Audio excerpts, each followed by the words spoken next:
this is an iHeart podcast. Guaranteed human. It's an Olympics you'll never forget. Prime time in Milan. The moments. Chloe Kim with the gold medal flex. The stars. Ilya Malinin. Out of this world. The spectacle from beautiful northern Italy with very special guests every night of the Olympics. Experience the world's biggest show. Prime time in Milan, tonight 8/7 Central on NBC and Peacock. Why have I asked my HVAC guy I found on Angie.com to change my grandpa's trachea tube? Because I was so amazed by how quickly he replaced our air ducts. I knew I could trust him to change Pop-Pop's tube while I was on vacation. Make it quick, young man. Aw, see? Pop-Pop trusts you. I think we should call a doctor. Connecting homeowners with skilled pros for over 30 years. Angie, the one you trust to find the ones you trust. Find pros for all your home projects at Angie.com. The big game commercials are basically must-see TV. This year, Elf Cosmetics went all out with an absurdly funny telenovela called Melissa. It stars Melissa McCarthy, Nicholas Gonzalez, Itati Cantoral, and Elf Glow Reviver Lip Oil. The Elf Glow Reviver Lip Oil is an ultra-glossy tinted lip oil that nourishes, hydrates, and enhances your lips' natural color. Watch the full episode of their new Elf novela on soyunbaño.com. Ever wonder why so many people regain weight after stopping a GLP-1?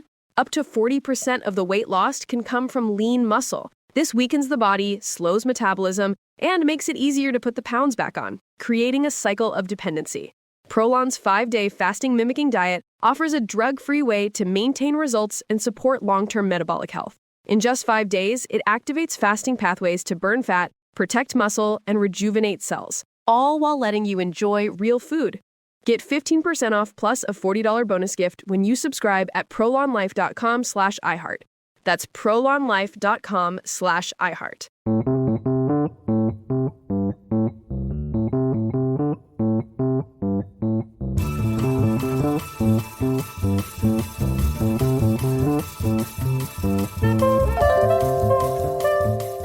Welcome to One Thing Trump Did. I'm Jeremy Hobson. As usual, there is a lot going on, a lot to keep track of. There is the National Guard being sent into Washington, D.C. There are the Epstein files. There is the president firing the head of the Bureau of Labor Statistics because he didn't like a jobs report that came out. And maybe we will talk about all of those things on episodes of One Thing Trump Did, because that's the point of this podcast, to not let things slip by, to take our time with them in a nonpartisan way. Today, we're talking about something that's been kind of bubbling up for months, and that is what the Trump administration is doing with the Smithsonian Institution, a 179-year-old organization that is a group of museums and research centers. You've probably been to them if you've visited Washington, D.C., some of the big museums. It was founded by the government, and it is partially funded by the federal government, but it is not a government agency. Now, the president just this week ordered a review of a number of Smithsonian museums to make sure that they align with his goals to, quote, celebrate American exceptionalism, remove divisive or partisan narratives, and restore confidence in our shared cultural institutions. Now, since Trump assumed office in his second term, he's also tried to fire the head of the National Portrait Gallery, who eventually quit on her own. He also said the institution is under the influence of a divisive race-centered ideology. And, oh, by the way, an exhibit about impeachments removed reference to his 2 impeachments until they were put back in the display after an uproar. Joining me now to talk about all of this, and there is a lot here, is Samuel Redman, a professor of history at the University of Massachusetts Amherst and author of the book, The Museum, A Short History of Crisis and Resilience. Samuel, thank you for being on. Thank you so much for having me. Okay, so big picture, and you heard a lot there. What is going on here? We're facing an unprecedented moment in the history of the nation and also the history of the Smithsonian Institution in particular. The Smithsonian has gone through episodes of crisis previously. As recently as the 1980s and 1990s, there was controversy about what should go in the Smithsonian exhibits or not, how patriotic or celebratory they should be. And it's happened on some level. But by and large, people have understood that the Smithsonian is an independent organization that is attached to the federal government, but not under executive control. And In the new Trump era, sort of the second iteration of this administration, there has been a direct, frontal, politically driven assault on Smithsonian hiring and firing decisions, as well as the content of the exhibitions. So we are in uncharted territory where we're experiencing this really remarkable crisis on all levels for the institution. Well, and how much authority does the president have over the Smithsonian? Because actually, if you look at the board, and I didn't even know this until I started getting ready for this, the Chief Justice of the United States, John Roberts in this case, is like the chair of a board of people that oversee the Smithsonian. The vice president is also on that board. And then there are citizens and some senators and members of Congress, but not the president. Does the president have a lot of authority over what happens at the Smithsonian? You know, there's a good reason for not knowing that, Jeremy, because it's never mattered before. None of us have ever really. I mean, it has definitely been when the board gets together and takes a vote on a new secretary, which is the terminology that the Smithsonian uses for its leader. It's like president or a chancellor of the organization is called the secretary. So when those votes were taken, the Chief Justice would come and sort of nominally cast a vote. But the president has never issued a firing proclamation for a staff member of the Smithsonian. There's sort of this tension operating here on some level, is that the Smithsonian is really important. It's consequential. Millions of visitors encounter the institution. It sets a tone or a tenor for museums all across the country and around the world. Also, I think a lot of previous administrations haven't really bothered to care. There's sort of been somewhat of a benign neglect during some administrations, and in other administrations, maybe they've done enough to support the institution, but there really hasn't been meddling on this granular of a level previously. And where that all came to a head was that the executive branch issues this Truth Social post. It wasn't in the form of an official memo or a government document, and calls for this individual's immediate firing. And she started coming to work the next week. And then ultimately, as you said in your introduction, resigned on her own accord. All of this is tremendously unfortunate. And we're all trying to figure out, like, what the heck is going on here and what sort of authority does something like a Truth Social post have. But in that meeting a couple of weeks ago, where the board gets together and notably the Chief Justice is there, according to recent reporting, he focused on procedure and precedent, and wanted to move forward with business sort of as usual rather than acknowledging this Truth Social post. So it is sort of this tension, too, between an older branch of conservatism, which isn't that old in terms of American history. You think of like neoconservatives and George W. Bush, who in many respects really supported the opening of the National Museum of African American History and Culture. Right. And it's so radically different from what we're seeing in the current administration. So if you listen to what the White House has said about some of this, the president said in his March executive order, the National Museum of African American History and Culture has proclaimed that hard work, individualism, and the nuclear family are aspects of white culture. The forthcoming Smithsonian American Women's History Museum plans on celebrating the exploits of male athletes participating in women's sports. These are just a few examples, the administration says, of like the Smithsonian gone woke. What is wrong in theory with the president taking issue with things like that, which obviously he's doing across all parts of the government, and in even agencies like the Corporation for Public Broadcasting, which they just completely defunded? He says that this isn't aligned with my priorities. You got to get rid of all the diversity, equity, and inclusion. What's wrong with the president saying, okay, we're funding half of this thing, we can decide what they do and what they don't do? I'm not about to say that the Smithsonian should just operate completely independently without any sort of form of oversight or any sort of conversation about it. In fact, the purpose of my first book was to critique the Smithsonian Institution and to have a more honest and open and transparent conversation about its history.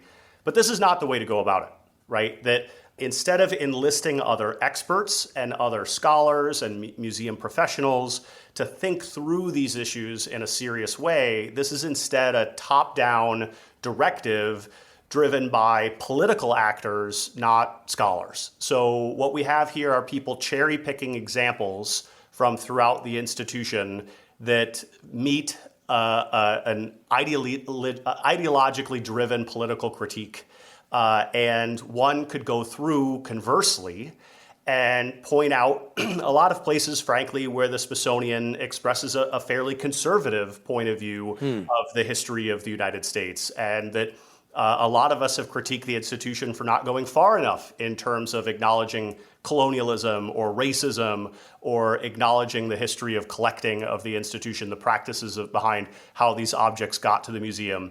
The museum certainly could do more in all of those ways, but we need to listen to more indigenous voices, people of color, as well as scholars who can look at the institution in new ways, but add value to it from a larger, more collaborative conversation rather than top-down directives from the White House. Well, and one of the things that we've seen in a number of areas, whether it be museums or law firms or educational institutions, where the president may not have the authority directly to say, you can't do this, is that people start to self-censor because they think, I don't want to get on his bad side. Maybe if we start doing these things ourselves, he won't come after us any longer.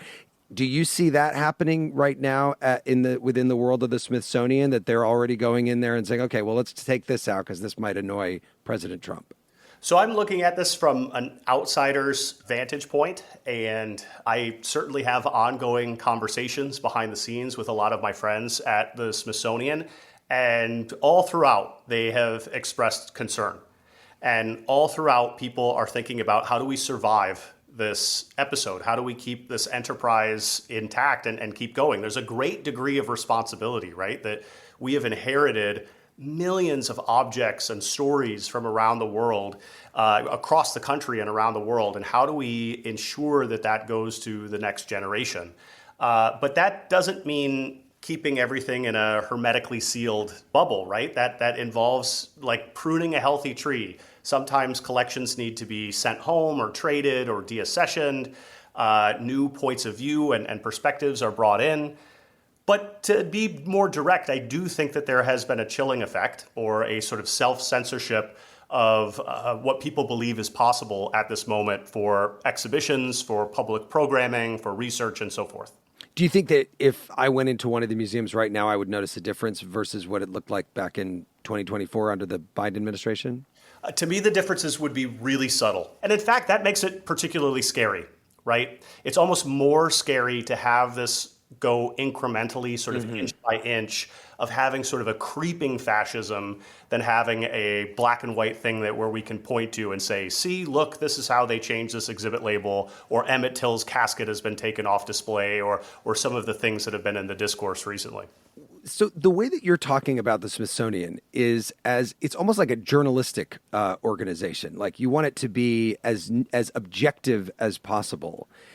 And I guess that's my question is, should the museum that's the national museum, basically, is it a like news organization that we can all go and like learn the most objective form of history of what's happened? Or is it a government propaganda agency that gets to tell us the way that they want us to see what happened in the past? This is another great question. Yes, for sure, the Smithsonian presents a point of view. They are not neutral. They have a historical bias that is ingrained in all of this. On the other hand, those exhibits are reached by consensus, right? So these are expert historians who rely on the work of many, many other experts. So, one of the experts I know there, for example, works on health and medicine. And you can know a lot about health and medicine, but one cannot know every last thing about health and medicine, right? So let's say there's a new exhibition coming up on the AIDS epidemic. This curator might consult other outside experts and bring in other points of view. And through this dialogue, through the conversation, frankly, through the debate that often happens internally, we arrive at a picture of the story that we'd like to tell through more of a consensus. So much like an introductory U.S. history textbook, professors across the country aren't going to use it if it is radically off base, probably in one direction or another. That you're trying to find something that can meet as many people as possible in the middle. So I think Smithsonian curators take that very seriously, but are also trying to reach a consensus on some level. I have to say, as somebody who goes to museums, I want to see the truth. Why would I want to go to a museum that's not going to tell me at least what the best version of the truth that they possibly can? What would be the point? Yeah, I mean, and these are not necessarily nice stories, right? There are, as I mentioned previously, conversations about Native American genocide, enslavement in the National Museum of African American History and Culture, and not only the successes of the civil rights movement, but the blowback. We get sort of a fairy tale version of American history, and it's a celebratory thing that focuses on American exceptionalism. It doesn't put things in conversation with other sort of global trends or ideas. And it's sort of just about us. And I think the Smithsonian, especially since the 1950s, 60s, 70s, has really radically altered how they take on these stories. But it's in step with how other history professionals are talking and thinking about this. My colleagues at the Smithsonian, they go to professional conferences about history. They're sitting there, next to me and my other students learning about new trends. But I've never seen someone from the White House, other than, I guess, the nonprofit White House History Association. Certainly no political actors I've ever seen at any one of these conferences. Well, some people have compared what is happening to what dictators do in other countries. We're going to talk about that in a moment. One thing Trump did with University of Massachusetts Amherst history professor Samuel Redman. Will be right back.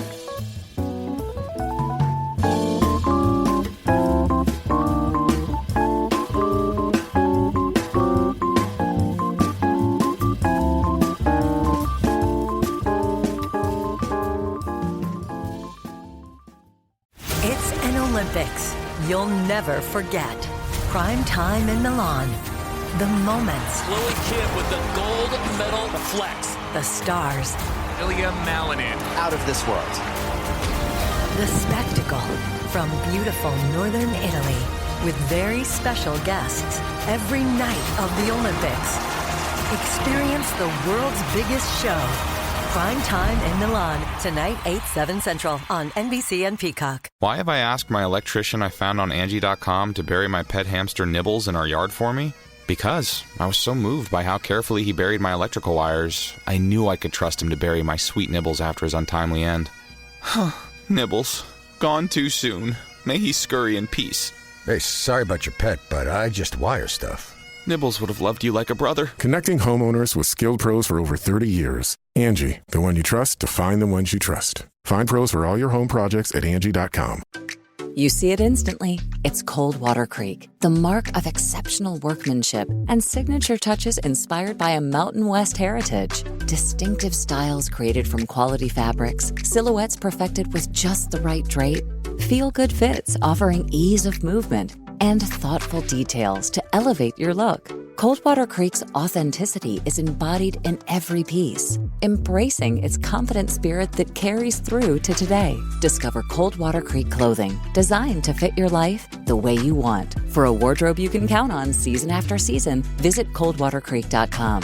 Shop the new spring collection at 20% off $75 or more with code IHEART20. Welcome to the A Building. I'm Hans Charles. I'm Menelik Lumumba. It's 1969. Malcolm X and Martin Luther King Jr. had both been assassinated, and Black America was at a breaking point. Rioting and protests broke out on an unprecedented scale. In Atlanta, Georgia, at Martin's alma mater, Morehouse College, the students had their own protest. It featured two prominent figures in Black history, Martin Luther King Sr. and a young student, Samuel L. Jackson. To be in what we really thought was a revolution. I mean, people were dying. 1968, the murder of Dr. King, which traumatized everyone. The FBI had a role in the murder of a Black Panther leader in Chicago. This story is about protest. It echoes in today's world far more than it should, and it will blow your mind. Listen to the A Building on the iHeartRadio app, Apple Podcasts, or wherever you get your podcasts. Welcome back to One Thing Trump Did, exclusively on the Middle podcast feed. I'm Jeremy Hobson. In this episode, we're talking about the Trump administration and the Smithsonian and efforts by the president to control what is seen and displayed in the museums. I'm joined by Samuel Redman, professor of history at the University of Massachusetts Amherst. So what do you make of the removal, briefly, of the impeachment displays about President Trump? In some respects, this says less about the impeachment itself, right, than how we in this present day are trying to carefully interpret or talk about these stories in the midst of this new era of censorship. and in the midst of this new era of political assault on the Smithsonian.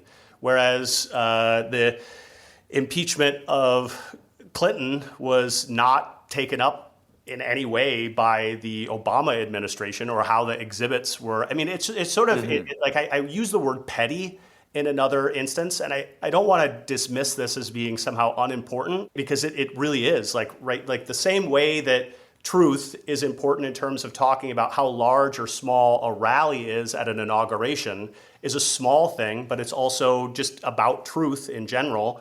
The way in which we talk about the facts of the first impeachment or the second impeachment are consequential.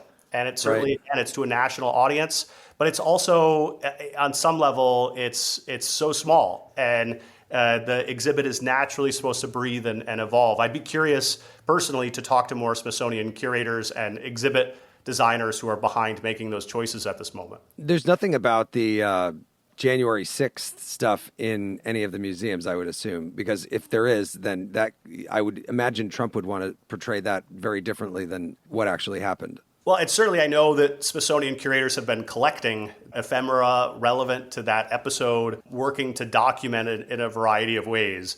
And this is when people talk about like whitewashing the past, frankly, like this is the type of stuff that we're talking about, right? Like that happened, like we saw it on television, we read about it in the newspaper. There are hundreds and hundreds of eyewitnesses. There's testimony. Much like we talk about Holocaust denial in this country and around the world, it cuts to the core of our conversations about evidence and historical truth. When we have mountains and mountains of evidence about the moon landing, the historical accuracy of the moon landing, and yet either to be edgy or out of ignorance, people try to espouse a different view. And of course, from time to time, that's in some scenarios, this is appropriate, right? There have been certain things that we have felt like were historical truths where there's lots of evidence, and the story will eventually need to be revised and thought of in a different way as new evidence comes to light. But this is not that. This is so clearly not that. What we're talking about is a more fascistic control and whitewashing of episodes of the past that for some people are uncomfortable. The president also named himself chair of the Kennedy Center and said there will be, quote, no more drag shows or other anti-American propaganda. That's a quote.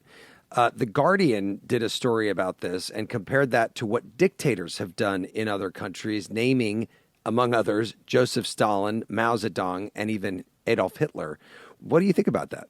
Well, certainly efforts to control culture and efforts to control history have appeared in authoritarian and fascistic regimes throughout time in history. That is one of the first places that authoritarian regimes go to assault the other side, the other points of view, right? That in Nazi Germany, that quote unquote undesirable art was for a time brought together and even publicly displayed until too many people came to see it. And Hitler decided to take it off public display, right? That this is something that has happened in extremely scary times and places, extremely dangerous times and places throughout our history. And we need to call it out and to be open and honest with that trying to control culture in this sort of way from a top-down perspective is not a way that healthy democracies and societies operate and function.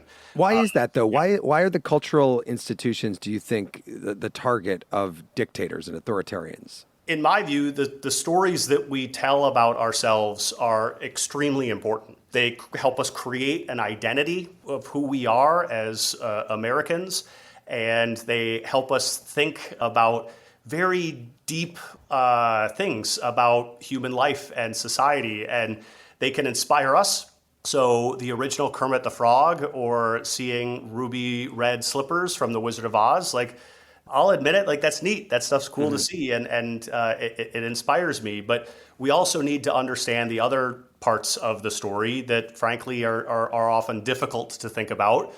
They're more meditative. They cause you to question government authority. So here's one example that if we're having an open, honest conversation about the My Lai massacre and what happens in Vietnam towards the end of the Vietnam War, many people in America start at that moment to become more critical of the government. What we often describe as a credibility gap, where journalists are pointing out, hey, these numbers or pictures or stories that the government is giving us don't co-align with the truth. And similarly, here we are in a place where the Smithsonian offers knowledge and information open for free, where so many people can access these objects, including ones that don't tell nice stories about American history, through the website, through databases, entirely for free. And in times and places where that goes against the story that the government or the state is trying to tell about the nation, where that doesn't jive, then they try to control cultural places of cultural expression or cultural production. So as one of the foremost experts in this area, and by the way, I have seen you quoted in just about every article about what's going on. Everybody knows you're the guy. What do you do now about this? I think a lot of this starts in the classroom, right? Where how it is we're talking about this all the way from kindergarten all the way through higher education and graduate school. Are we creating spaces where people can have more open and honest conversations about the truth and about the past without fear of reprisal? Can people engage in free and open discourse, but also understand evidence in this era that is sometimes called the post-truth era, right? That, what is the truth here? Are we selecting, cherry picking bits and pieces of what something says in order to construct a story, or are we really considering the weight and the balance of the evidence? I think teaching people how to think through that, how to think critically about different episodes in the past, as well as doing what we can to support Smithsonian curators who have been working in many instances for decades, telling stories that need to be told, that aren't necessarily being told in other places. I think a lot of people who are there now, a lot of their careers have been reacting to the older fashioned stories that maybe we told in the 1950s into the early 1960s. And they're inspired by the growth of social history, where people realized to a large degree that history isn't just about famous dead white dudes, right? That history is also about social change and where people went to work and what people's relationships or what comedy was like throughout history, what love and relationships were like throughout history. And that to me is far more interesting, right? It's more complicated, but it gives us a more honest and rich portrait of the American past than, let's say, a sculpture garden that is celebrating quote-unquote American heroes, which to me is very uninteresting and doesn't really teach us all that much about history. That's Samuel Redman, a professor of history at the University of Massachusetts, Amherst. Samuel, thank you so much for joining us. Thank you for having me. And thanks to you for listening to One Thing Trump Did. It was produced by Harrison Patino. If you liked it, please rate it wherever you get your podcast and write us a review. Our theme music was composed by Noah Haidu. I'm Jeremy Hobson. I will talk to you soon.